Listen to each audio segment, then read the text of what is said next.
नमस्कार मित्रांनो, mini ब्लॉगच्या part 1 मध्ये तुम्ही बघितलेलं की आम्ही आलेलो मंतरच्या मार्केट यार्डमध्ये. सो पार्ट 2 मध्ये तुम्ही बघा आता मंतरच्या मार्केट यार्डचा रस्ता किती खराब आहे आतमध्ये, जिकडे आपण कांद्याचा व्यवहार करतो तिकडे. असं वाटतं ऑफ रोडिंगच करायला आले. लय वेळ विचार केला आणि ठरवलं कांदे इथे नाही खाली करायचे. मग आपल्या चांगल्या जागेवर कांदे खाली करायचे ठरलं.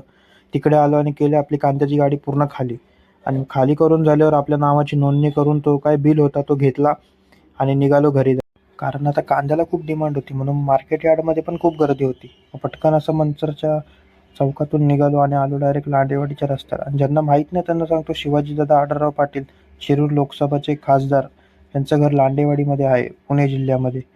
आणि मंचरच्या मार्केट यार्डमध्ये बिलकुल गर्दी नव्हती, म्हणून लवकर आम्ही घरी आलो. आणि घरी येऊन बघतोय काय, इथं हा ट्रॅक्टर काहीतरी पोलचं काम करायला आलेला. जाऊ दे, त्यांना पण त्यांचं काम करून दिलं आणि मी आलो डायरेक्ट पाणी भरायला लसूणच्या वावरामध्ये. पाणी भरून डायरेक्ट आलो घरी. तर व्हिडिओ आवडली असेल तर लाईक करा आणि चॅनलला सबस्क्राईब करा.